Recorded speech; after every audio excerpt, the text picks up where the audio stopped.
সার্টিফিকেটের নম্বর হলো 22584।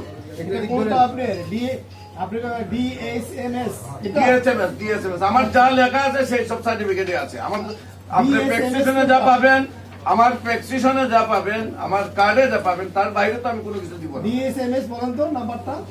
আপনার 22584। জি জি জি। পরেরটা বিএমএস। না না, বিএসএমএস আমি না, ডিএসএমএস আমার।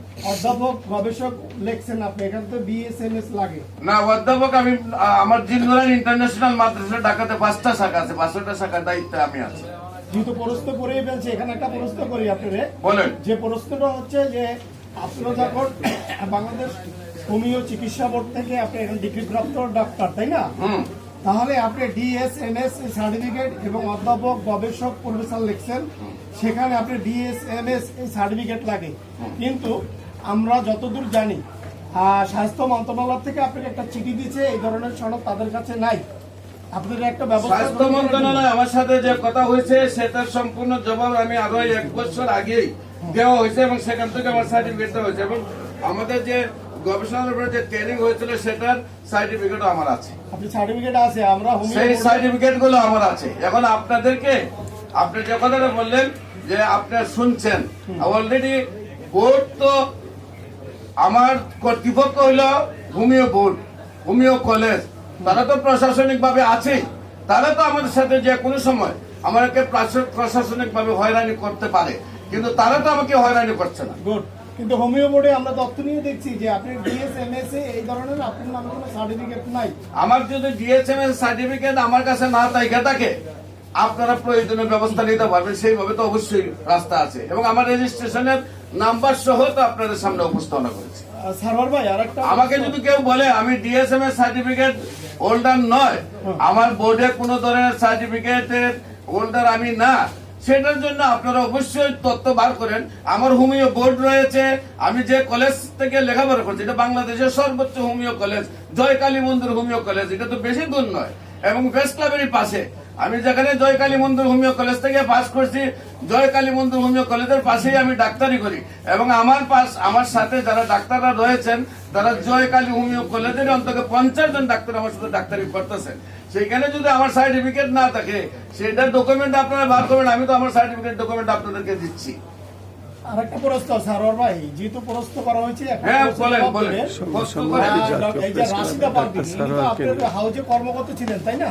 রাশিদা পারভিন আমার এখানে কোনো চাকরিজীবী ছিলেন না। রাশিদা পারভিন যখন আমার কাছে আসছে, তার কোনো সার্টিফিকেট নাই, তাকে আমি কোনো নিয়োগ দেই না, তাকে চাকরি দেওয়া হয় নাই।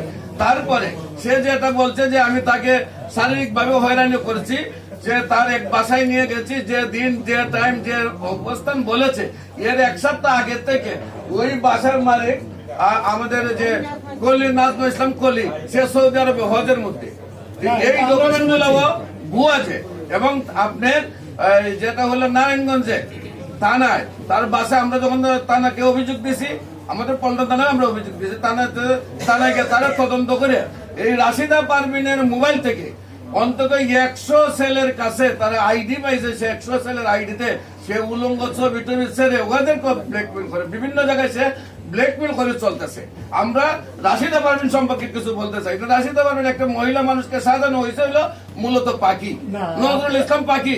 কিসের বলে আজকে 2 বছর ধরে আমার সাথে সাদাবাজি করে যাচ্ছে, এমনকি আমার কাছে 10 লক্ষ টাকা সাদা চাইয়া যে লিখিত দিচ্ছে, লিখিত আমি তখনকার সময় থানাতে দিয়েছি। না, আমরা রাশিদা পারভিনের সম্পর্কে বলতে চাচ্ছিলাম না, যেহেতু রাশিদা পারভিনের ছবি এখানে পোস্ট করা হয়েছে আপনাদের ব্যানারে, এই জন্য রাশিদা পারভিন পল্টন থানা ধর্ষণ একটা অভিযোগ করছে, যে ধর্ষণ অভিযোগের ভিত্তিতে এই মামলাটা কোর্টে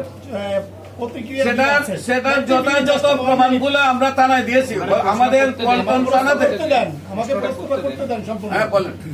রাশিদা পারভিন আপনি লিখছেন যে নজরুল ইসলাম অ্যাডভোকেট এবং রাশিদা পারভিন কথিত তারা চাঁদাবাজ, আপনার কাছে চাঁদা চাচ্ছে। কিন্তু রাশিদা পারভিন ধর্ষণ মামলার একটা অভিযোগ করছে পল্টন থানা। ওই পল্টন থানায় আমরা গিয়ে ওখানে তদন্ত করে দেখলাম যে পল্টন থানার যে ভারপ্রাপ্ত কর্মকর্তা যিনি আছেন, তিনি এই ঘটনার সাথে এবং স্থানের সাথে তাদের কোনো সম্পৃক্ত পায় নাই, ভিতরে অভিযোগটা তাদের আমলে নেয় নাই, কিন্তু তাকে কোর্টে যেয়ে মামলা করার পরামর্শ দিয়েছে। তখনই রাশিদা পারভিন অ্যাডভোকেট নজরুল ইসলাম থানার ওখানে যায়, গেলে উনি একটা মামলার প্রসিডিং তাদের আছে।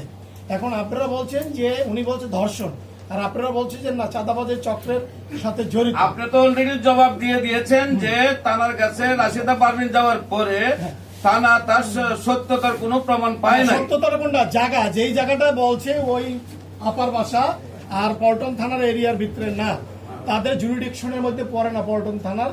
এই কারণে পল্টন থানায় মামলাটা নেয় নাই, খিলগাঁও থানায় মামলা করার জন্য তাদেরকে বলে দিয়েছে যে আপনার খিলগাঁও থানায় যান।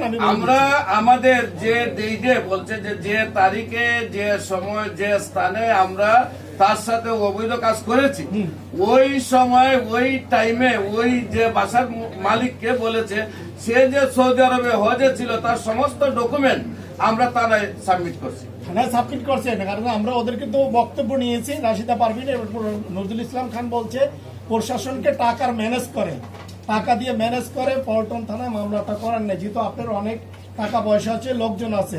বিশেষ করে শ্রদ্ধি আমাদের আলতাফ হোসেন স্যার, যিনি আমি আপনাদের এই সংগঠনের ওই সংগঠনের সাথে আপনি জড়িত, এই জন্য প্রশ্নগুলো করতে হচ্ছে। কেননা ওনার ছেলে এখানে আছে, আমাদের মহাসচিব আছে এখানে। প্রশ্ন হচ্ছে যে আপনি এই যে ধর্ষণের অভিযোগ দেওয়ার পরে, আমি ওই সংগঠনের সিনিয়র সহসভাপতি দায়িত্বে আছি বর্তমানে।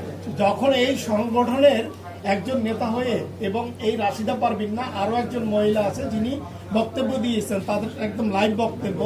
সে বক্তব্য হচ্ছে যে আপনি ওনার বাসায় নিয়ে চেতনানাশক কিছু খাওয়াইয়া দুধের সাথে তার সাথে ধর্ষণ করছেন। মামলা নেওয়া হয় নাই, মামলা নিতে দেন নাই আপনি, ঠিক আছে।